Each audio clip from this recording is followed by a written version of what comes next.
Welcome to our time together on the Parsha.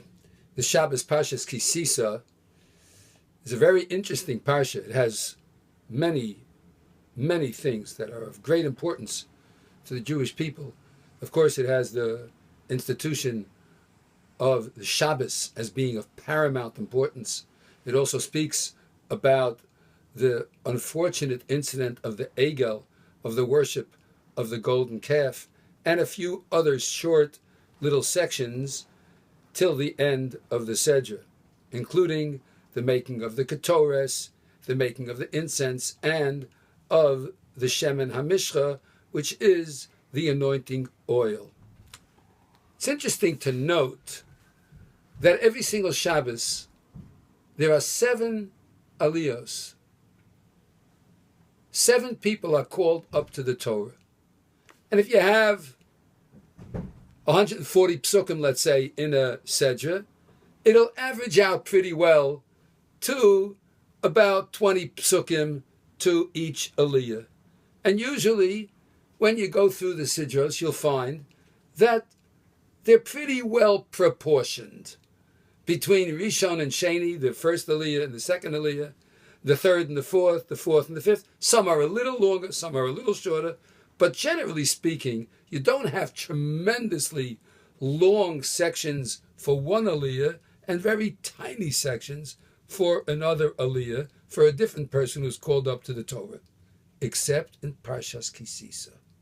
In Parshas Tisa, there are a total of 139 psukim, a total of almost 140 psukim, which would mean if there were 7 aliyos, it would be about 20 psukim per aliyah, which would give you a total of 140 psukim. But guess what?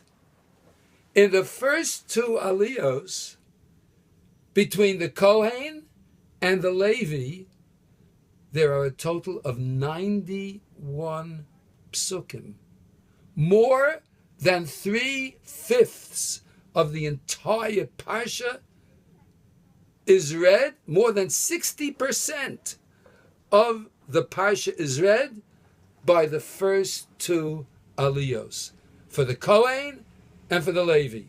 The rest are short.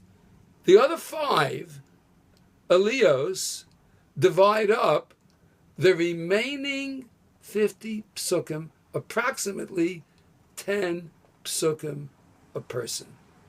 Why is this? Why by Parshas Tisa is it so unusual?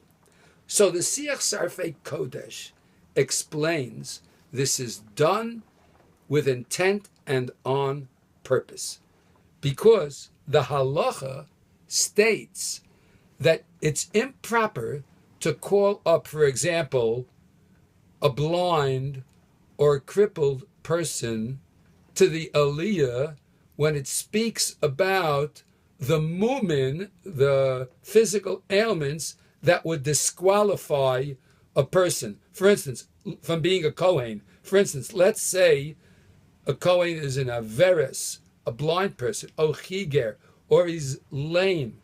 Don't call up a blind or lame person to read that aliyah. It'll be insulting to them. It'll be almost put down. And you want to make people feel good about themselves. You want people to get an aliyah and feel, I had the aliyah in which the 10 Commandments was read. I had the aliyah where it talked about Shmiras Shabbos, and so on. In Parshas Tisa, the first 91 psukim talk about many things, but overwhelmingly it speaks about the ignoble event of the worship of the golden calf. Of course, that entire incident is totally misunderstood. I'll just mention very quickly in passing that there's a tremendously large error made by a lot of people thinking that an overwhelming majority of the Jews worship the golden calf. You can do this. Ask around the Shabbos table. What percentage of Jews actually worship the golden calf? See the answers you get. Don't tell them the real answer. I'll whisper it to you. 1/10% are all that worship the golden calf. Imagine that. 1/10 of 1%. The problem is that the other 99.9% didn't protest, but we'll leave that for another discussion. But interestingly, the entire first two aliyahs are only speaking about this majority event. Why then do we give it in the first two aliyahs? Why is only a Kohen or a Levi called up to read these things? For the same reason that you don't call up a blind man to read about the blindness that disqualifies a Kohen.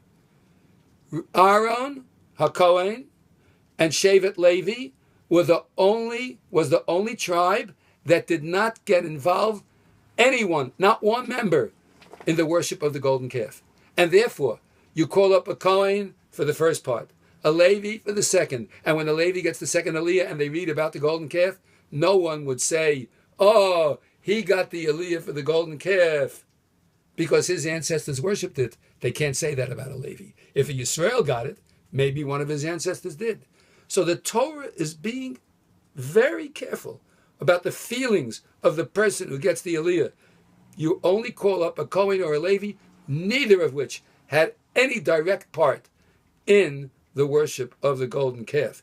Those of you who want to speak about Aaron and his role, you'll have to wait for Shabbos. We'll discuss that at that time. But in the meantime, Shevet Levi, not one member of Shevet Levi worshiped the golden calf. As it says, Vayesvu Elov Kol Shevet Levi. All of Shevet Levi came to Moshe, and therefore we are calling up a Levi for that aliyah to demonstrate we don't want to hurt anyone's feelings. Ladies and gentlemen, isn't this amazing? That the Torah is so sensitive even to who gets the aliyah? It's not really him who did it. Look how sensitive we are to the feelings of others. How careful we have to be about dealing with others. The Torah gives us a light and an example to care extremely about the feelings of others, because that is the way you call people up to the Torah, to demonstrate the feelings of the human being are paramount to the reading of the Torah. What a beautiful idea is ensconced in this little short lesson about the ones who get the aliyahs in order to read Parshas Tisa. Have an uplifting and wonderful Shabbos.